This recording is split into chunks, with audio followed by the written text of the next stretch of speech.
Praise lord everybody. మీ అందరికీ కూడా యేసుప్రభు పరిశుద్ధ నామములో వందనములు. మీరందరూ కూడా సంతోషంగా ఉన్నారని నమ్ముచున్నాను. మీరందరూ ఆనందంగా ఉన్నారు కదా. ఇప్పుడు మనం లెసన్ నెంబర్ 15 నేర్చుకోబోతున్నాం. ఇదేంటంటే ఇది చాలా ఇంపార్టెంట్ సబ్జెక్ట్. ఏంటంటే ఒక సంతోషకరమైన ఒక వార్త.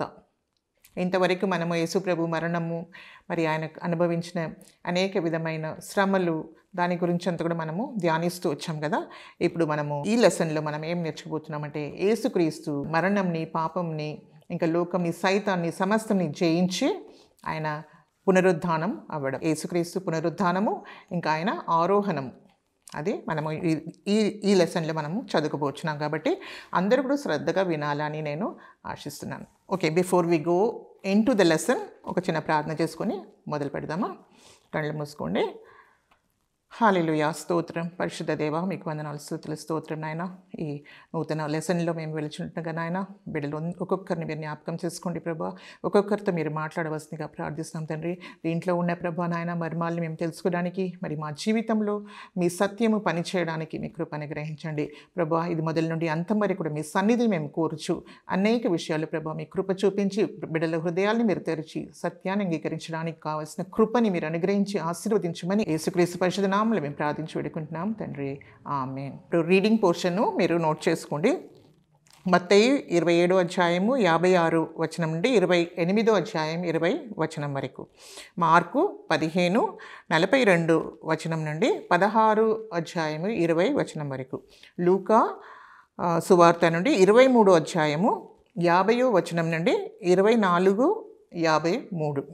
ఇంకా యోహాను 19వ అధ్యాయము 38వ వచనం నుండి 21 అధ్యాయము 25 వచనం వరకు. ఇంకా అపోస్తుల కార్యము 1వ అధ్యాయము 9 నుండి 11 వచనాలు. ఇంకా మెమరీ వర్స్ ఖండిత వాక్యం ఏమనగా యోహాను 20:29. మనం ఇంగ్లీష్లో చదువుకుందాము. Jesus saith unto him, Thomas, because thou hast seen me, thou hast believed. Blessed are they that have not seen and yet have believed. So ఇక్కడ మనము తెలుగులో కూడా మనం ఒకసారి చదువుకుందాము. అంటే యేసుప్రభు ఇది ఎవరితో మాట్లాడుతున్నాడంటే తోమాతో మాట్లాడుతున్నాడు. 12 శిష్యుల్లో ఒకడైన తోమాతో మాట్లాడుతున్నాడు. మొదటిగా ఆయన మరణించి తిరిగి లేచిన తర్వాత బయలుపరుచుకున్నాడు శిష్యులకు. అప్పుడు తోమా వాళ్ళతో లేడు కాబట్టి తోమా నమ్మలేదు. వీళ్ళు చెప్పినప్పుడు ఈ విధంగా యేసుప్రభుని మేము చూసాము అని చెప్పినప్పుడు తోమా నమ్మలేదన్నమాట. అందుకనే ఇంకొకసారి తోమా ఉన్న సమయంలో అందరు శిష్యులు కూడా ఉన్నారు. ఆ సమయంలో యేసుప్రభు వాళ్ళకు ప్రత్యక్షమై తోమాతో ఈ విధంగా మాట్లాడుతున్నాడు. ఏమని ఉందంటే, యేసు, నీవు నన్ను చూచి నమ్మితివి, చూడక నమ్మిన వారు ధన్యులని అతనితో చెప్పెను. అంటే యేసుప్రభు ఏమంటున్నారంటే, చూచి నమ్మడం కన్నా చూడకుండా నమ్మడము ఎంతో ధన్యత అని చెప్తున్నారు. సో మనము విశ్వాసంతో, ఇప్పుడు మనకు సువార్త మన దగ్గరికి వస్తుంది కాబట్టి మనం కూడా వాక్యంని విశ్వసించి మన ప్రభువుని అంగీకరిస్తే యేసుప్రభు ఎంతో సంతోషిస్తాడు. ఈ లెసన్ మనం నేర్చుకోవడం ద్వారా మనం ఏం పొందుకోవాలా అనే ఉద్దేశం ఏంటి అనేది మనము తెలుసుకోవాలి కదా. సో దేనికైనా మనం ఏది చదివినా మనకు దాంట్లో ఒక ఉద్దేశం ఉంటుంది. ఆ విధంగానే ఈ లెసన్ ద్వారా దేవుని ఉద్దేశము ఏంటి అంటే, యేసుప్రభు ఎప్పుడైతే మరణం నుండి తిరిగి లేచారో ఆ జీవం, యేసుక్రీస్తు ఇచ్చే జీవంని మనం పొందుకొని ఆయన కొరకే మనం సాక్షులుగా ఉండాలి. బలమైన సాక్షులుగా ఈ లోకంలో మనం ప్రభు కొరకే సాక్షులుగా మనము ఉండాలి. అంటే మనం ప్రభు మనల్ని రక్షించినప్పుడు మనం ఏంటంటే ఆ సాక్ష్యంని మనం ఇతరులకు చెప్పినప్పుడు అది ఎంతో ఎఫెక్టివ్గా ఉంటుంది. యేసుప్రభు మరి తను తాను మరణించడానికి తండ్రి చేతిలో ఆయన ఆత్మని అప్పగించారు అనే విషయాన్ని మనము చదివాం. అంతవరకు ఆయన మరణించారు అనే విషయం తెలిసింది. యేసుప్రభు ఎప్పుడు మరణించారు? 3 గంటలకి శుక్రవారం రోజు, పస్కా పండుగ రోజు మరణించారు. సో నెక్స్ట్ డే ఏమవుతుంది? పస్కా పండుగ తర్వాత ఏం జరుగుతుందంటే అది విశ్రాంతి దినం కదా. విశ్రాంతి దినం అంటే సబ్బాత్ దినం. సబ్బాత్ దినంలో వాళ్ళు ఏ పని చేయరు. సో అది ఎప్పుడు అవుతుంది? శుక్రవారం ఈవినింగే స్టార్ట్ అవుతుందన్నమాట. ఈవినింగ్ టు నెక్స్ట్ ఈవినింగ్ వరకు ఉంటుందన్నమాట. సో ఆ ఫ్రైడే ఈవినింగే స్టార్ట్ అయిపోతుంది. సో యేసుప్రభు మరణించగానే అదేంటంటే అది సబ్బాత్ దినంగా అవుతుందన్నమాట. సో దాని తర్వాత ఏంటంటే వాళ్ళకి అన్లీవెన్ బ్రెడ్ అంటే పులియని రొట్టెలో ఒక పండుగ అని ఒక 7 days ఉంటుందన్నమాట.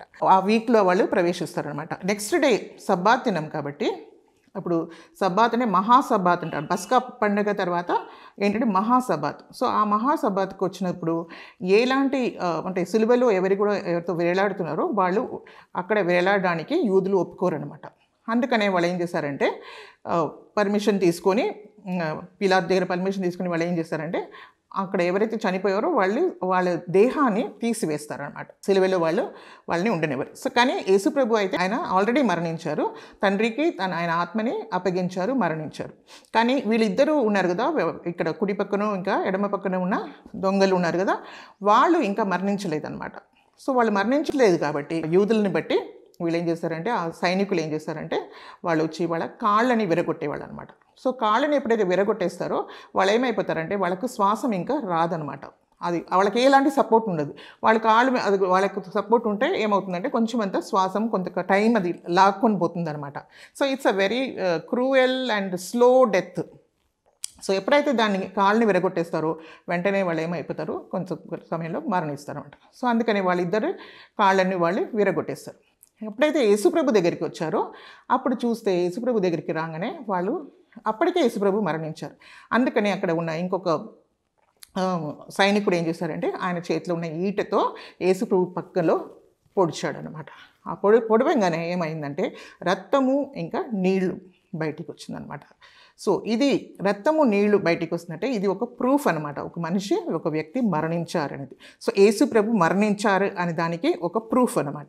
అది ఎవరు చూసారంటే యోహాను, యేసుప్రభుకు ప్రియమైన ఒక శిష్యుడైన యోహాను అక్కడే ఉన్నాడు కాబట్టి ఆయన ఆ విషయాన్ని చూసి అది ఆయన రాశాడనమాట. సైంటిఫిక్గా కూడా ఇది ప్రూవ్ అయిందనమాట. ఎప్పుడైతే బ్లడ్ అండ్ వాటర్ అంటే రక్తము తర్వాత నీళ్ళు కూడా వచ్చిందంటే ఇంకా వాళ్ళలో ప్రాణం లేదు అని అర్థం. అంటే యేసుప్రభు దేని నిమిత్తం ఈ లోకానికి వచ్చారో ఆ పని కంప్లీట్ చేసి ఆయన మరణించారు అనేది తెలిసిపోతుంది అనమాట. సో ఈ విధంగా మరణించడమే కాకుండా బస్కా పశువు ఏదైనా అయితే వాళ్ళు అర్పిస్తారో దాని కాళ్ళు అంటే ఎముక దేన్ని కూడా విరగొట్టకూడదు అనమాట. సో ఆ విధంగా యేసుప్రభు కాళ్ళని విరగొట్టడానికి ముందే ఆయన మరణించారు కాబట్టి ఆయన ఎముకని ఎవరు కూడా విరగొట్టలేదు. ఆ ప్రవచనం కూడా యేసుప్రభులో నెరవేర్చబడింది. సో ఆఖరి అది కూడా నెరవేర్చబడింది. అది ఎక్కడ ఉందంటే నిర్గమకాండము 12వ అధ్యాయము 46వ వచనంలో మనము చూడగలం. ఇప్పుడు యేసుప్రభు తర్వాత సమాధి చేయడము ఇదంతా జరిగిన తర్వాత ఇప్పుడు యేసుప్రభుని సమాధి చేయాలి. ఆయన దేహాన్ని కిందికి దించి సమాధి చేయవలసిన అవసరం ఉంది కాబట్టి ఇప్పుడు ఒక వ్యక్తి ముందుకు వస్తున్నాడు. ఆయన ఎవరంటే అరిమతేయ యోసేపు. ఈయన ఒక సీక్రెట్ డిసైపుల్ ఆఫ్ జీసస్, అంటే యేసుప్రభుకి ఒక రహస్యమైన ఒక శిష్యుడు అనమాట. ఈయన చాలా ఐశ్వర్యవంతుడు. ఇంకా అదే కాకుండా ఆయన ఏంటంటే సెనెట్రీన్ ఉంది కదా, మహాసభలో ఈయన కూడా ఒక సభ్యుడై ఉన్నాడు. ఇంకా ఏ మహాసభ అయితే యేసుప్రభుని మరణానికి అప్పగించారో అదే దాంట్లో అదే సభలో ఈయన కూడా ఒక సభ్యుడే. కానీ ఆయన యేసుప్రభు మరణానికి ఆయన ఒప్పుకోలేదు, సమ్మతం చేయలేదన్నమాట. సో అదే కాకుండా ఆయన చాలా రిచ్ పర్సన్. సో ఆయన దేవుని రాజ్యం కొరకు కనిపెట్టుకునే ఉన్న ఒక వ్యక్తి. సో ఆయనకి యేసుప్రభు ఒక బోధ ఇంకా ఆయన నీతిమంతుడు అంతా కూడా ఆయనకు తెలుసు. ఇదంతా కూడా యూదులు వాళ్ళ అసూయాన్ని బట్టి ఈ విధంగా చేశారనే విషయం కూడా ఆయనకు తెలుసు అనమాట. సో ఆయన ఏం చేస్తారంటే ఆయన రహస్యంగా ఉన్నాడు. ఇన్ని రోజులు యూదులకు భయపడుకొని రహస్యంగా ఉన్నాడు. కానీ ఎప్పుడైతే యేసుప్రభు మరణించారో అప్పుడు ఆయన బయటికి వచ్చి ఆయన పిలాతు దగ్గరికి వెళ్ళి యేసుప్రభు దేహం కొరకే పర్మిషన్ తీసుకున్నాడు అనమాట. తీసుకుని యేసుప్రభుని ఆయన దేహాన్ని ఆయన తీయడానికి వచ్చినప్పుడు ఆయనతో పాటు ఉన్న ఆయనతో ఇంకొక శిష్యుడు కూడా, ఆయన కూడా రహస్యమైన ఒక శిష్యుడు. ఆయన పేరు ఏంటంటే నికోదేమస్. ఆ నికోదేమస్ అనే వ్యక్తి కూడా ఏం చేశారంటే ఆయన కూడా యేసుప్రభు దగ్గర మరణించిన తర్వాత ఆయన ఒక 120 సేరు అంత బోలముతో కలిపిన అగరు తీసుకొని యేసుప్రభుకి సమాధి చేయడానికి తీసుకొచ్చారనమాట. సో యూదుల పాతి పెట్టేటప్పుడు ఏంటంటే వాళ్ళు ఇంత అగరు అంతా కూడా వేసి వాళ్ళని ఆ విధంగా ఆ దేహాన్ని వాళ్ళు చుట్టి వాళ్ళు సమాధి చేస్తారనమాట. సో దాని కొరకు ఆయన కూడా బయటకు వచ్చాడు. సో ఈ నికోదేమస్ కూడా ఒక రహస్యమైన ఒక శిష్యుడు. ఎందుకంటే ఆయన రాత్రి వేళలో యేసుప్రభు దగ్గరికి వెళ్ళేవాడు. సో యోహాను 3వ అధ్యాయంలో మనం చదివితే మనకు తెలుస్తుంది, యేసుప్రభు ఆయనతోనే చెప్పారనమాట, మీరు తిరిగి జన్మిస్తేనే కానీ మీరు పరలోక రాజ్యాన్ని చూడలేరు. ఇంకా మీరు నీటితోనూ ఆత్మతోనూ జన్మిస్తేనే కానీ మీరు పరలోక రాజ్యంలో ప్రవేశింపలేరు అని చెప్పేసి నికోదేమస్తో చెప్పారంట.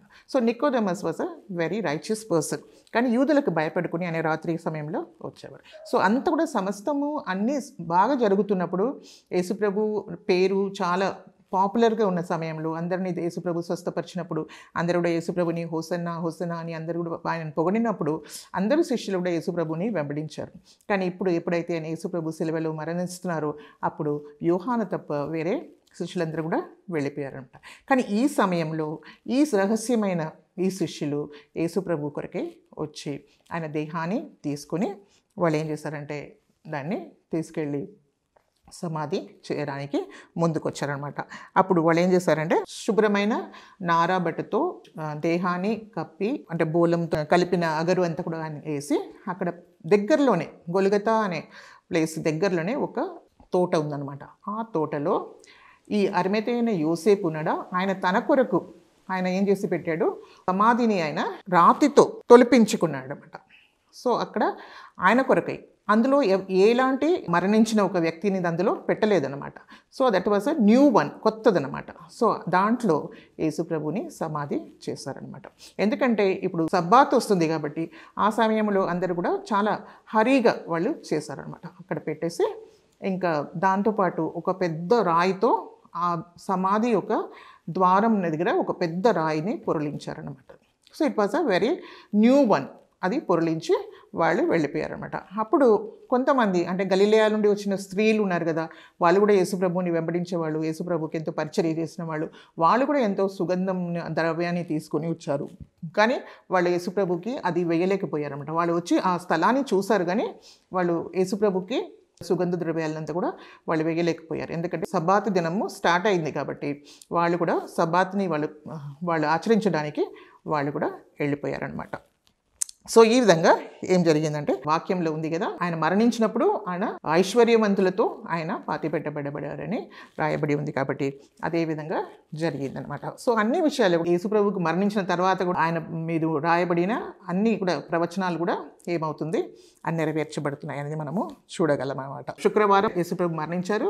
ఇంకా శనివారం, ఇప్పుడు శనివారం నెక్స్ట్ డే ఏంటి శనివారం. సో ఆ సమయంలో వాళ్ళు ఏం చేశారంటే కొంతమంది యూదులు మహాయాజకులందరూ కూడా పిలాతు దగ్గరికి వెళ్ళి ఏమన్నారంటే, ఈయన అంటే యేసుప్రభు గురించి చెప్తున్నాడు అనమాట. ఆయన బ్రతికి ఉన్నప్పుడు ఆయన ఏమన్నారంటే ఆయన 3వ రోజు తిరిగి లేస్తారని చెప్పిన మాట నాకు జ్ఞాపకం వచ్చింది. కాబట్టి ఆ సమాధిని మీరు ఏం చేయాలంటే దానికి కాపలు పెట్టాలి. ఎందుకంటే వాళ్ళ శిష్యులు వచ్చి ఆయన శరీరాన్ని ఆయన దేహాన్ని వాళ్ళు తీసుకుని వెళ్ళి ఆయన మళ్ళీ మరణం నుండి తిరిగి లేచారని అందరికీ చెప్తే మొదటి కన్నా లాస్ట్లో ఆఖరి వచ్చిన ప్రాబ్లం మాకు ఎక్కువ అయిపోతుంది అని చెప్పేసి వాళ్ళు ఏం చేశారంటే పిలాతు దగ్గరికి వెళ్ళి పర్మిషన్ అడిగితే పిలాతు ఏమనంటే ఓకే మీరు వెళ్ళండి, మీరు ఏం కావాలనో మీరు చేసుకోండి, మీ దగ్గర వాచ్ గార్డ్ ఉన్నారు కదా వాళ్ళ అందరినీ మీరు తీసుకోండి, మీరు ఎంత కావాలంటే అంత చేసుకోండి అని చెప్పినప్పుడు వాళ్ళందరూ వెళ్ళి ఏం చేశారంటే ఆ సమాధి పెట్టిన స్థలంలో వెళ్ళి అక్కడ గవర్నమెంట్ అంటే రోమన్ సీల్ అంటే ముద్రని అక్కడ వేసి ఇంకా 3 రోజుల కొరకు ఏం చేశారంటే ఒక వాచ్మ్యాన్ని అక్కడ కూర్చోబెట్టారనమాట. సో వాళ్ళు అక్కడ కూర్చొని కాపలా కాయాలి. సో ఆ విధంగా ఒక బ్యాండ్ని కూడా అక్కడ పెట్టి వాళ్ళు వెళ్ళారనమాట. Next day is the Sabbath కాబట్టి ఎవరు కూడా ఏ పని చేయరు. సో అది విశ్రాంతి దినము, ఇంకా వాళ్ళు సిద్ధపాటు దినం అనమాట. శనివారం రోజు అందరూ కూడా శిష్యులందరూ కూడా చాలా బాధతో ఉన్నారు. ఎందుకంటే యేసుప్రభు మీద వాళ్ళ నిరీక్షణ అంతా కూడా యేసుప్రభు మీద. ఆయన కొరకై వాళ్ళు ఏం చేశారు, వాళ్ళకు ఉన్న సమస్తాన్ని కూడా వాళ్ళు వదులుకొని వాళ్ళ పనిని వాళ్ళన్నీ కూడా వదులుకొని యేసుప్రభుని వెంబడించారు. కానీ యేసుప్రభు వచ్చి ఆయన పెద్ద రాజుగా అవుతారు అనే ఉద్దేశంతో వాళ్ళు కూడా అనుకున్నారు. వాళ్ళకు కూడా అనేక విషయాలు వాళ్ళకు కూడా అప్పుడు అర్థం కాలేదనమాట. యేసుప్రభు మరణించి 3వ రోజు తిరిగి లేస్తారనే విషయము వాళ్ళకి మాటిమాటికి చెప్పినప్పుడు కూడా వాళ్ళకు ఇంతవరకు వాళ్ళకు వెలగలేదనమాట. సో ఇప్పుడు యేసుప్రభు మరణించారు, ఇప్పుడు మేము ఏం చేస్తామని చెప్పేసి వాళ్ళందరూ ఎంతో దుఃఖంతో వాళ్ళు ఉన్న సమయంలో ఏమేమి జరిగినాయి అనే విషయాన్ని మనము చూస్తామన్నమాట. సో యేసుప్రభు అంటే ఇది ఇక్కడ ఏంటంటే పునరుద్ధానం గురించి మనము ఇప్పుడు చదువుకోబోతున్నాము. సో ఆ సమయంలో సండే అంటే ఆదివారం రోజు పెందలాక అంటే ఎర్లీ మార్నింగ్ సన్ రైజ్ అవ్వడానికి ముందే మగదలీనా మేరీ మగ్దలేన్, జోవన్నా అనే వ్యక్తి, ఇంకా Mary the mother of James అంటే mother of James. Mary mother of James ఎవరంటే జేమ్స్ సన్ ఆఫ్ ఆల్ఫియస్, ఆమె పేరు కూడా మేరీ అనమాట. సో వీళ్ళందరూ ఏమైంది ఆదివారం రోజు అంటే ఇప్పుడు సబ్బాత్ అయిపోయింది కదా, ఇప్పుడు వాళ్ళు తీసుకున్న అన్ని సుగంధ ద్రవ్యములంతా కూడా తీసుకుని వచ్చి ఉదయం గవ్వంగానే వాళ్ళకి ప్రభు అంటే ఎంతో ప్రేమ కాబట్టి, మేము ఆ రోజు చేయలేదు కాబట్టి, మేము ఇది కూడా మనము పెట్టలేదు కాబట్టి ఇప్పుడు వెళ్ళి చేద్దామని చెప్పేసి ఆదివారం దినము ఎర్లీ మార్నింగ్ అట్లా డాన్ అవ్వగానే సమాధి దగ్గరికి పరిగెత్తుకొని వచ్చారనమాట. సో అప్పుడు వాళ్ళు ఒకరితో ఒకరు మాట్లాడుకుంటున్నారనమాట. ఇప్పుడు మనం అక్కడికి వెళ్తున్నాము, ఇప్పుడు దానికి ముందు ఎంతో పెద్ద రాయిని ఆ ద్వారం దగ్గర వీళ్ళు వేసి పెట్టారు, దాన్ని ఎవరు రోల్ చేస్తారు మన కొరకు అని అలాగని మాట్లాడుకుని వాళ్ళు వెళ్ళుచున్నారనమాట. సో అక్కడ వెళుతున్న సమయంలో కొన్ని విషయాలు జరిగినాయి అనమాట. వాళ్ళు అక్కడ వెళ్ళంగానే ఏమైందంటే అక్కడ ఒక పెద్ద సౌండ్ వచ్చిందనమాట. ఆ సౌండ్ వచ్చినప్పుడు భూకంపం లాంటి సౌండ్ వచ్చిందనమాట, పెద్ద సౌండ్ వచ్చింది. అదేంటంటే దేవదూతలు, దేవుడు ఏమిటి పంపించారు? దేవదూతలు. చూడండి, యేసుప్రభు జన్మించినప్పుడు దేవదూతలు వచ్చారు కదా.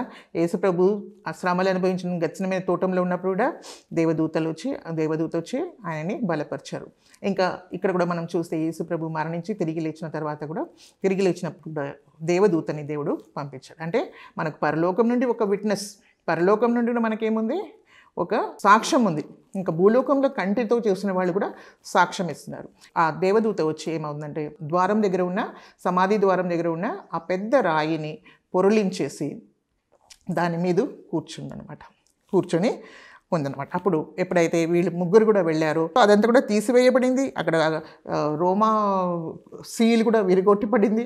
ఇంకా అక్కడ యేసుప్రభు దేహము లేదనమాట.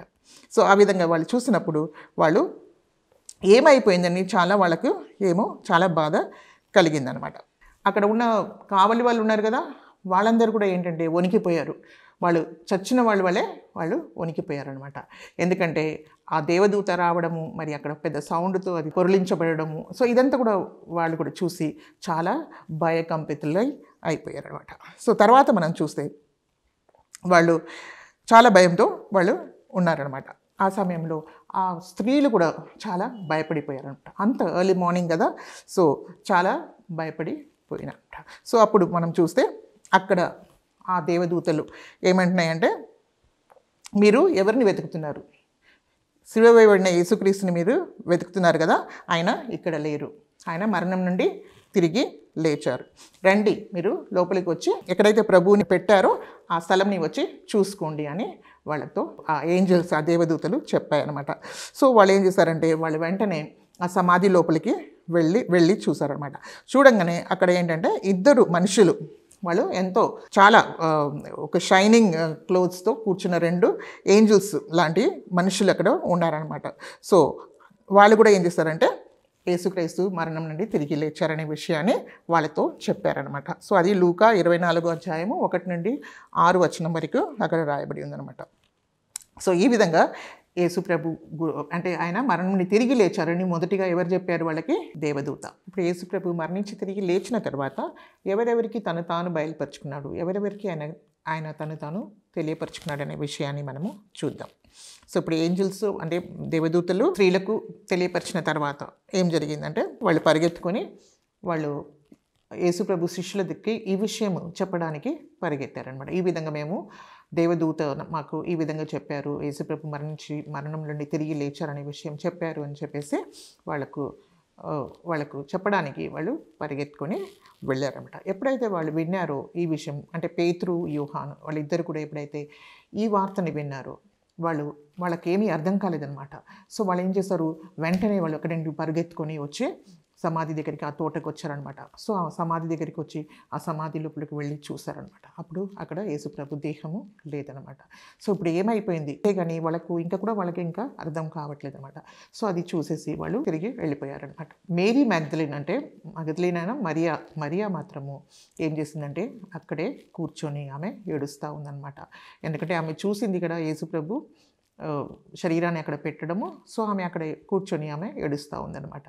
సో అప్పుడు అక్కడ ఒక వ్యక్తి కనిపించారనమాట.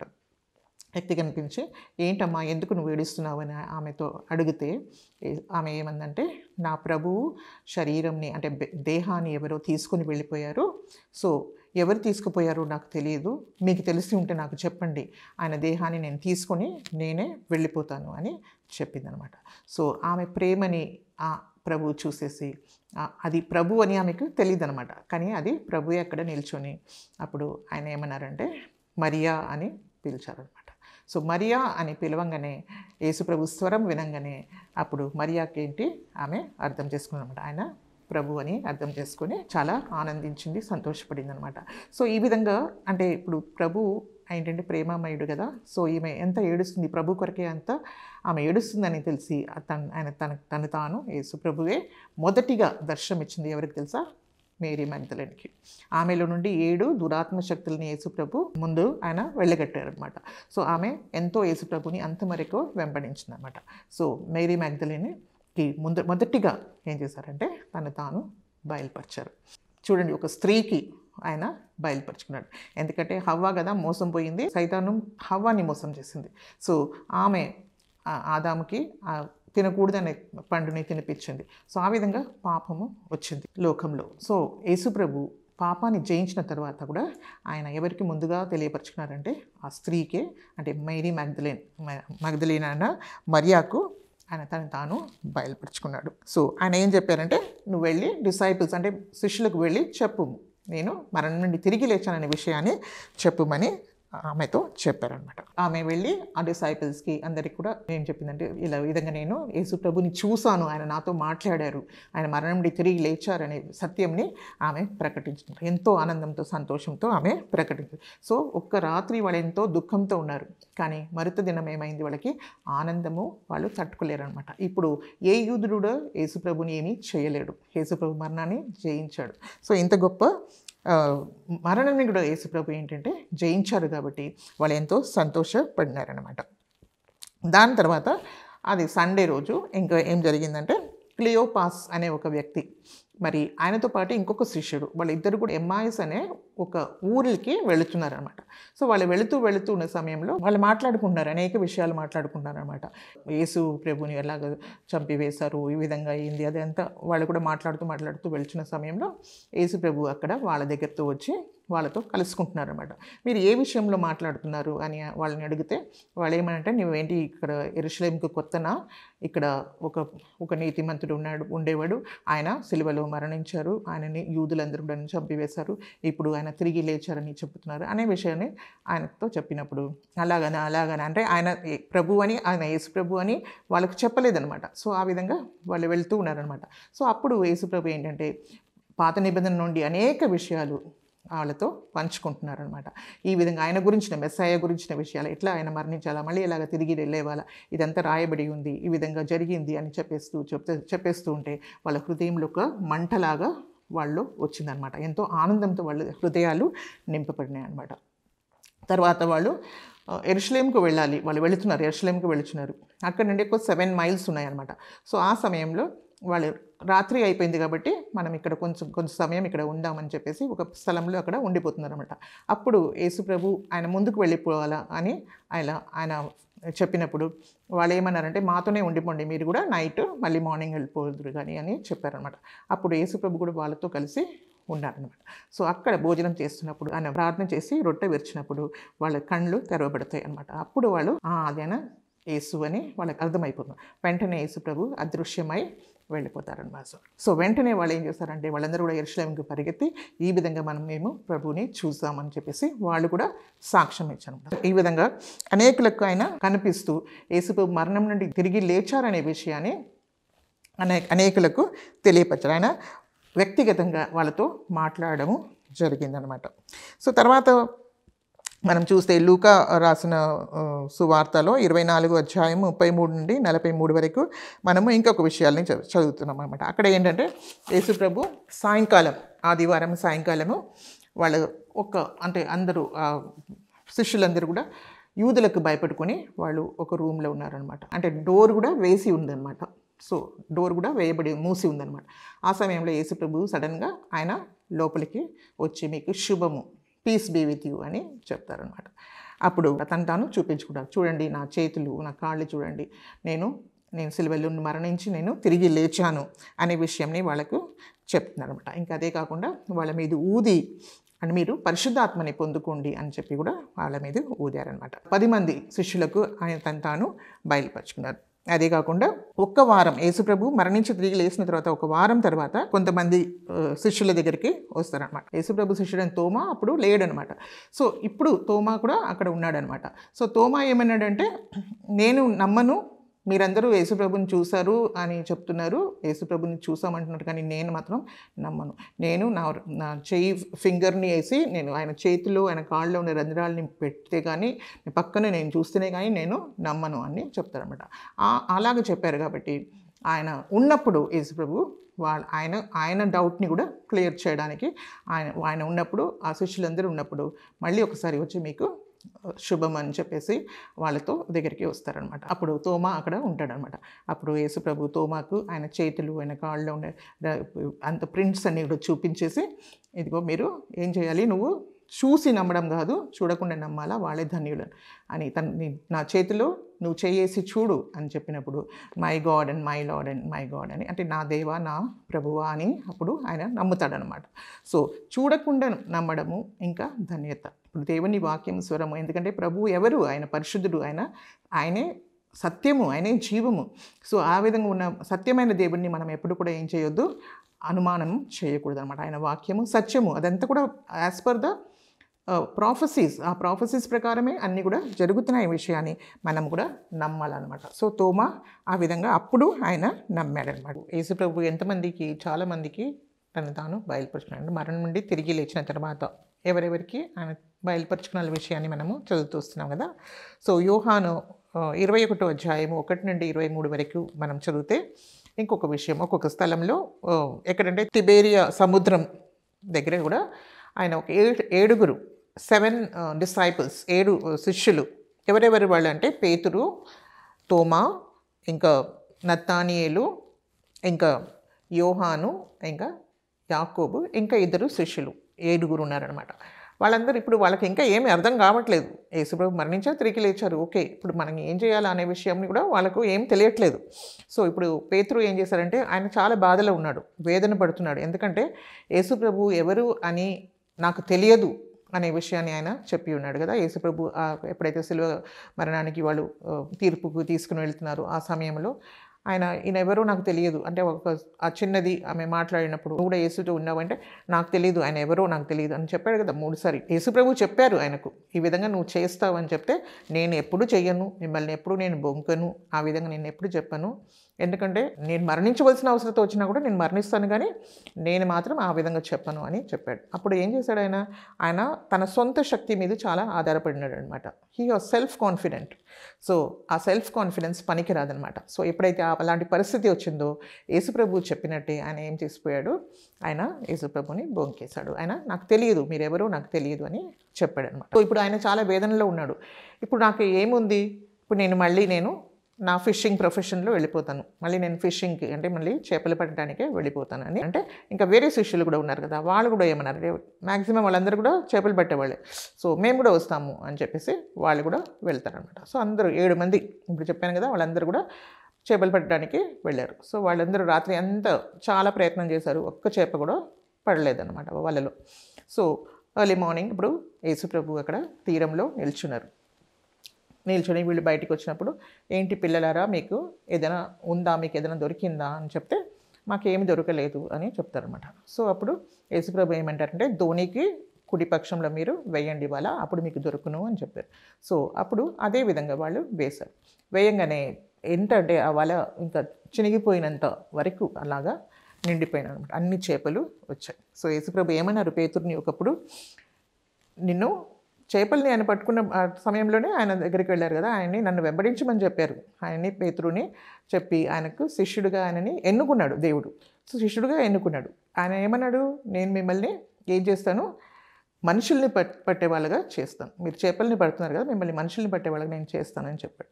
సో ఇప్పుడు ఆయన చెప్తున్నాడు అనమాట, అదేవిధంగా నువ్వు ఇటువైపు వేయమంటే అక్కడ వేయంగానే ఆయనకు అంత చేపలు వచ్చాయి. అప్పుడు వాళ్ళు బయటికి వచ్చిన తర్వాత వాళ్ళకి బ్రేక్ఫాస్ట్ రెడీ చేసి పెట్టారనమాట. సో అందులో ఉన్న చేపలనితో కాల్చి వాళ్ళకి భోజనం కూడా పెట్టారు. సో మీరు దేని కొరకు మీరు చింతించవలసినంత లేదు, మీరు దేవుని రాజ్యంని, ఆయన నీతిని మీరు వెంబడించండి, మీరు వెతకండి, అప్పుడు మీకు సమస్తం కూడా మీకు ఇవ్వబడును అని యేసుప్రభు చెప్పారు కదా. సో అదేవిధంగా ఆయన వాళ్ళకి భోజనం కూడా తయారు చేసి వాళ్ళకు ముందు పెట్టారన్నమాట. తర్వాత పేతురు ఏంటి, హీఈస్ వెరీ మచ్ డిప్రెస్డ్. ఏంటంటే ఆయన యేసుప్రభుని కాదు అని చెప్పేశాడు కాబట్టి ఆయన చాలా బాధతో ఆయన ఏడ్చుకొని బయటికి వెళ్ళాడు. అదంతా కూడా యేసుప్రభు కూడా చూశారు. సో ఆ కోడి కూసింది తర్వాత. సో ఇప్పుడు యేసుప్రభు ఏమంటున్నారు, ఆయననే ఎన్నుకున్నారు కాబట్టి ఇప్పుడు ఆయనని మళ్ళీ నువ్వు నన్ను ప్రేమిస్తావా అనే విషయాన్ని ఆయనతో చెప్తున్నాడు. పేతురుతో ఇమ్మీడియట్లీ ఆయనతో మాత్రమే స్పెషల్గా చెప్తున్నాడు అనమాట. పేతురు, సీమోను కుమారుడైన పేతురు, నువ్వు ఇవన్నిటికన్నా నన్ను ఎక్కువగా ప్రేమిస్తున్నావా అని ఆయనతో చెప్తున్నాను అనమాట. అప్పుడు ఆయన అవును ప్రభువా నేను మిమ్మల్ని ప్రేమిస్తాను అంటే చెప్తున్నాడు. సో మళ్ళీ ఒకసారి అదే అడుగుతున్నారు, సీమోను పేతురు నువ్వు నన్ను ప్రేమిస్తున్నావా అంటే అవును ప్రభువా నేను ప్రేమిస్తున్నాను అని సెకండ్ టైం కూడా చెప్తాను అనమాట. సో మూడోసారి కూడా ప్రభు అదే మాట అన్నారు అనమాట, నువ్వు నన్ను ప్రేమిస్తున్నావు అంటే అవును ప్రభు మీకు అన్నీ తెలుసు, మీకు సమస్తం తెలుసు. ఇప్పుడు ఏమంటున్నాడు ఆయన, మీకు సమస్తం తెలుసు, నేను మిమ్మల్ని ప్రేమిస్తున్నాను అని మీకు తెలుసు ప్రభువా అని చెప్తున్నాను అనమాట. సో ముందైతే ఆయన సెల్ఫ్ కాన్ఫిడెన్స్తో నేను అది చెయ్యను అన్న, ఇప్పుడైతే మీకు సమస్తం తెలుసు అని చెప్తున్నాను. సో అప్పుడు యేసుప్రభు ఏమంటే నా గొర్రెలను మేపుము, feed my sheep, feed my flock, ఆ విధంగా చెప్తున్నాను అనమాట. సో ఆ విధంగా యేసుప్రభు చెప్పగానే ఆయన చాలా ఏడ్చాడు అనమాట. మళ్ళీ ఒకసారి ఆయన ఏడ్చాడు. సో యేసుప్రభు ఏం చేస్తాడని మళ్ళీ బలపరిచాడు అనమాట. సో ఆయన ఎవరైనా మనము ప్రభువుని మనం వెంబడించి ఒక్కొక్కసారి మనం పడిపోయినప్పటికి కూడా యేసుప్రభు దాన్ని ఎంతగానో పట్టించుకోడు. ఎందుకంటే అప్పుడు మనం బలహీనతని బట్టి మనము అలాగా చేసేస్తాం. కానీ యేసుప్రభువుకి తెలుసు మనం ప్రభువుని ప్రేమిస్తున్నామని చెప్పేసి ఇంకా మనల్ని ఏం చేస్తాడు ఆయన, ఇంకా ఎంకరేజ్ చేయడానికి, మనల్ని ఇంకా నిలబెట్టడానికి ఆ మాటలు ఆయనతో చెప్పారనమాట. సో యేసుప్రభు ఆ విధంగా చెప్పిన తర్వాత నా గొర్రెల్ని నువ్వు మేపుము, నా మందిని నువ్వు మేపుము అని ఆయనకు చెప్పారనమాట. సో ఈ విధంగా 7 మందికి కూడా ఆయన తాను బయలుపరుచుకున్నాడు. సో ఈ విధంగా మనం చూస్తే అనేకులకు ఆయన తాను బయలుపరచుకోవడము చూస్తామన్నమాట. సో ఆఖరిగా మనం చూస్తే లూకా 24వ అధ్యాయంలో 50-51 అపోస్తుల కార్యము 1:9-11 కూడా మనము ఏం చూస్తున్నామంటే ఇదంతా అయిపోయిన తర్వాత 40 రోజులు యేసుప్రభు ఏం చేస్తారు, తాను చాలా మందికి కనపడి వాళ్ళందరినీ కూడా బలపరిచారనమాట. మీకు సమాధానం కలుగును గాక అని అనేక విషయాల్ని వాళ్ళని బలపరిచి వాళ్ళని నిలబెట్టారనమాట. అదే కాకుండా ఆయన ఏమన్నారంటే మీరు పరిశుద్ధాత్మ పొందుకున్న వరకు మీరు యెరూషలేంని వదిలిపెట్టి వెళ్ళకూడదు, మీరు అక్కడ కనిపెట్టండి, మీకు పరిశుద్ధాత్మ వచ్చిన తర్వాత మీరేమవుతారు, నా కొరకై సాక్షులుగా మీరు మార్చబడతారు. ఇప్పుడు దేవుని చిత్తము హీస్ అన్ఫోల్డింగ్ అనమాట, అది ఆయన బయలుపరుస్తున్నాడంట. మీకు ఇప్పుడు ఏం పని ఉంది, మీరు ఇంత విధంగా నేను మరణించి నేను తిరిగి లేచాను, సో నేను మరణించేసానని చెప్పేసి మీరందరూ కూడా ఎంతో కృంగిపోయి ఉన్నారు. కానీ నేను మరణించి నేను సమస్తంని జయించున్నాను, పాపంని జయించాను, మరణాన్ని జయించాను. You have a great work to do. మీరు వెళ్ళి ఏం చేయాలి, లోకమంతకు వెళ్ళి మీరు ఏం చేయాలి, నా కొరకే సాక్షులుగా ఉండాలి. ఎప్పుడు మీరు పరిశుద్ధాత్మ పొందుకున్న తర్వాత తండ్రి ఒక వాగ్దానము, పరిశుద్ధాత్మని దేవుడు పంపిస్తాడు. సో అప్పుడు మీరు నా కొరకే సాక్షులుగా ఉంటారు అని చెప్పేసి యేసుప్రభు వాళ్ళకి ఒక గొప్ప కమిషన్, అంటే ఒక ఆజ్ఞ, అదే లాస్ట్ కమాండ్మెంట్ని వాళ్ళకి ఇచ్చారనమాట. సో మీ లోకమంతా వెళ్ళి మీరు సువార్తని ప్రకటించండి, మీరు నేర్పించినంత కూడా మీరు అందరినీ కూడా మీరు శిష్యులుగా చేయండి. ఎవరైతే నన్ను నమ్ముతారో వాళ్ళకి ఏం దొరుకుతుంది, వాళ్ళకి రక్షణ దొరుకుతుంది. నన్ను నమ్మి బ్యాప్టిజం తీసుకున్నానికి రక్షణ దొరుకుతుంది, నిత్య జీవం దొరుకుతుంది. ఎవరు నమ్మరో వాళ్ళకి ఆల్రెడీ కండెమ్డ్, వాళ్ళకి రక్షణ ఉండదు అనే విషయాన్ని ఆయన దేవుడు తెలియపరిచారనమాట. సో ఇప్పుడు యేసుప్రభు వాళ్ళందరినీ తీసుకొని అరౌండ్ 500 పీపుల్ ఉన్నారు ఒకటేసారి. సో వాళ్ళు ఒలివ కొండ దగ్గరికి వెళ్తారనమాట. అక్కడ తీసుకెళ్ళిన తర్వాత ఆయన అందరినీ కూడా దేవుని వాక్యం చెప్పిన తర్వాత ఆయన ఏంటంటే అక్కడ నిల్చొని వాళ్ళందరినీ కూడా ఆశీర్వదిస్తూ ఆయన ఉన్న సమయంలో ఆయన ఆత్మ ద్వారా పైకి వెళ్ళిపోతున్నారు అనమాట. సో పరలోకానికి ఆయన వెళ్ళిపోతున్నారు. సో వీళ్ళందరూ కూడా అక్కడే నిల్చొని యేసుప్రభు ఆరోహణం అవ్వడము చూస్తూ ఎంతో ఆనందించారనమాట. ముందే కూడా ఆయన చెప్పారు, నేను మిమ్మల్ని అనాథలుగా వదిలిపెట్టను, నేను పరిశుద్ధాత్మని ఆదరణకర్తని మీకు పంపిస్తాను. ఆయన మీలో ఉంటాడు, ఆయన మిమ్మల్ని నడిపిస్తాడు. He's the spirit of truth, అంటే సత్యంగా కలిగిన ఆత్మ. ఆయన సర్వసత్యంలో మిమ్మల్ని నడిపిస్తాడు, మిమ్మల్ని ఎంతో ఆయన మీకు బోధకుడుగా ఉంటాడు, మిమ్మల్ని బలపరుస్తాడు. He'll be a helper to you, ఎంతో సహాయం చేస్తాడు, మిమ్మల్ని ఆదరిస్తాడు, మిమ్మల్ని నడిపిస్తాడని చెప్పి వాళ్ళకు చెప్పిన విషయాన్ని పరిశుద్ధాత్మని పొందుకోవడానికి వాళ్ళని ఆజ్ఞాపించారనమాట. పైకి వెళ్ళిపోయే సమయంలో పైకి వెళ్ళిపోతున్నారు అనమాట. సో ఆయన లాస్ట్ ఎండ్ పైకి వెళ్ళిపోయిన తర్వాత అక్కడ ఏంటి 2 మనుషులు అంటే they are 2 people men appeared and said, మీరు ఎందుకు తేరి చూస్తున్నారు, పరలోకంలో తేరి చూస్తున్నారు? ఏ విధంగా యేసు ప్రభు పరలోకానికి ఎత్తబడినారో, ఆరోహణమయ్యారో అదే విధంగా మళ్ళీ ఆయన రాబోవచ్చున్నాడు. మన నుంచి తిరిగి లేచి పరలోకానికి వెళ్ళిపోవడమే కాదు, మళ్ళీ ఆయన రాబోవచ్చున్నాడు. కాబట్టి అంటే మనం ప్రభు కొరకై, మనం ఆయన రాకడ కొరకై మనం అందరూ కూడా సిద్ధపడాలా అనే విషయాన్ని మనము చూస్తున్నామంట. వాళ్ళందరూ కూడా కలిసి పరిశుద్ధాత్మ కొరకే కనిపెట్టడము జరిగింది. ఇప్పుడు మనము చూడవలసింది ఏంటంటే పునరుద్ధానము. ఇప్పుడు మనము యేసు ప్రభు గురించిన విషయాలంతా కూడా ఈ 15 లెసన్స్లో మనం కంప్లీట్ చేస్తాం కదా. ఇప్పుడు ముఖ్యంగా మనము బైబిల్లో ఉన్నవి మనం చూస్తే నూతన నిబంధనలో యేసు ప్రభు జన్మించడం ఈ లోకంలో పరిశుద్ధాత్మ ద్వారా కన్యక గర్భంలో జన్మించారు. ఆయనలో ఎలాంటి ఒరిజినల్ సిన్ అంటే మొదటి ఆదాములో నుండి వచ్చిన పాపం ఆయనలో లేదు. ఆయనలో కర్మ పాపము లేదు. ఆయన పరిశుద్ధంగా జీవించాడు. ఆయన సిలువలో మరణించారు. సో సిలువలో మరణించారు అనే విషయాన్ని కూడా మనము నిరూపించడానికి ఎన్నో వాక్యాలు మనకు దొరికినాయి. ఇప్పుడు మనం చదివాం. తర్వాత ఆయన పాతి పెట్టబడినారు. తర్వాత ఆయన తిరిగి లేచారు. అంటే ఆయన పునరుద్ధానం అయ్యారన్నమాట. ఆయన జన్మించడము, ఆయన మరణించడము, ఆయన పునరుద్ధానం అవ్వడం, ఇది చాలా చాలా ఇంపార్టెంట్ అంటే ఫండమెంటల్ డాక్ట్రిన్గా మనకు బైబిల్లో ఉంటుందన్నమాట. సో యేసు ప్రభు మరణించకపోతే మనకు రక్షణ ఉండకపోయేది కదా, మనకు పాపం క్షమింపబడకపోయేది. కానీ యేసు ప్రభు తిరిగి లేవకపోతే మనకు ఒక నూతన జీవం అనేది వచ్చేది కాదు. కాబట్టి యేసు ప్రభు అనే పునరుద్ధానం అవడము ఆయనే ఏంటంటే ప్రథమ ఫలము. అంటే పునరుద్ధానం అనేది మొదటిగా పునరుద్ధానం ఎవరయ్యారంటే యేసుప్రభు మాత్రమే అయ్యారు. సో మనం అడగొచ్చు, మరి చాలామందిని యేసుప్రభు మళ్ళీ తిరిగి లేపారు కదా అని చెప్పేసి. ఎంతమంది మరి నాయను ఊరు ఒక విధవరాల కుమారుడిని లేపారు, లాజరస్ని లేపారు, ఇంకా శతాబ్దిపతి వాళ్ళ కుమార్తెని యేసుప్రభు లేపారు, ఇంకా పౌలు వీళ్ళందరూ కూడా చాలామందిని లేపారు. పౌలు, పేతురు వీళ్ళందరూ కూడా లేపారు. కానీ వాళ్ళని లేపడము వేరే, యేసుక్రీస్తు మరణం నుండి తిరిగి లేవడము వేరే. ఎందుకు అంటే ఇప్పుడు మనం ఇంగ్లీష్లో ఒక మాట చెప్తే వాళ్ళందరినీ మరణం నుండి తిరిగి లేపడం, that is called resuscitation. It's called resuscitation. Jesus మరణం నుండి లేవడం రిసరెక్షన్. రిససిటేషన్ అంటే ఏంటంటే మరణం నుండి తిరిగి లేవడం, but in the same body, mortal బాడీలో కొన్ని సంవత్సరాల తర్వాత మళ్ళీ వాళ్ళు చనిపోయారు, ఇంకా వాళ్ళది సమాధి మన దగ్గర ఉంది. కానీ యేసు ప్రభు అలా కాదు. యేసు ప్రభు మరణించి తిరిగి లేచారు, మళ్ళీ ఆయన మరణించడు. ఇంకా అదే కాదు, ఆయన శరీరంలో ఆయన మరణించి మళ్ళీ ఆత్మలో, అంటే ఒక ఆత్మ శరీరము ఆయనకు ఇవ్వబడింది. ఆయన శరీరం ఎలాంటిదంటే ఆత్మ శరీరం అన్నమాట. సో ఆయన అందరూ కూడా డోర్స్ అంతా క్లోజ్ ఉన్నప్పుడు కూడా యేసుప్రభు వాళ్ళ మధ్యలో రాగలిగారు. సో దానికి ఎలాంటి లిమిటేషన్స్ అనేది ఉండదన్నమాట. సో యేసుప్రభు ప్రథమ ఫలంగా ఆయన తిరిగి లేచారు. కాబట్టి ఇప్పుడు మనము కూడా ఏంటంటే మనం కూడా తిరిగి లేస్తాము.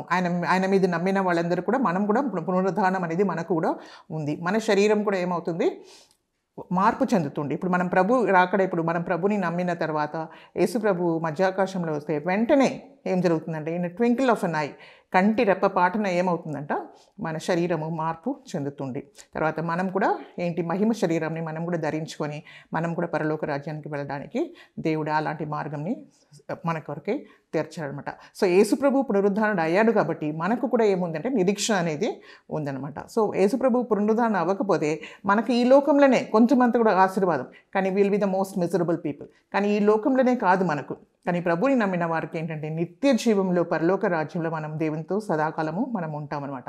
సో ఈ లోకంలో మనం చూస్తే ఏదో మనము నరకం నుండి తప్పింపబడడం కాదు, కానీ నిత్య జీవాల్లో మహిమలో మనం ఉంటామనే ఆ నిరీక్షణ దేవుడు మనకు అనుగ్రహించినది. సో ఈ గొప్ప రక్షణని, మరి ఈ నిరీక్షణని మనం పొందుకొని మరి ప్రభువుని అంగీకరించి రక్షణ పొంది మరి ఈ నిరీక్షణలో మనం ఉండడానికి మనం ఆశపడుతున్నామా అంటే మీరు చేయవలసింది ఏమీ లేదు. కానీ ఇంతవరకు మీరు నేర్చుకున్న ఈ వాక్యాలని బట్టి మీరు ప్రభు వాక్యాన్ని మీరు నమ్మి యేసు ప్రభు మీద మీరు విశ్వాసం ఉంచి ఆయన ద్వారా మీరు రక్షణ పొంది ఇప్పుడు మీరు మారు మనసు పొంది దేవుని అంగీకరిస్తే మీరు కూడా ఈ పరలోక రాజ్యంలో చేరగలగడానికి, ఈ మహిమ శరీరాన్ని ధరించుకోవడానికి, మీ పాపం క్షమింపబడి మహిమ శరీరం ధరించుకొని తండ్రి దగ్గర ఎప్పుడు మనం నిత్య జీవంలో నిత్య మహిమలో ఉండడానికి దేవుడు మనకు ఆ కృప ఇస్తాడు. కాబట్టి మన జీవితాన్ని ప్రభువుకి సమర్పించుకొని మనము చిన్న ప్రార్థన చేసుకొని ముగించుకుందాం. హల్లెలూయా. స్తోత్రం స్తోత్రం స్తోత్రం. తండ్రి పరిశుద్ధ దేవ మీకు వందనాలు స్తుతులు స్తోత్రం చెల్లిస్తున్నాము తండ్రి. ఇంతవరకు ప్రభానైనా 15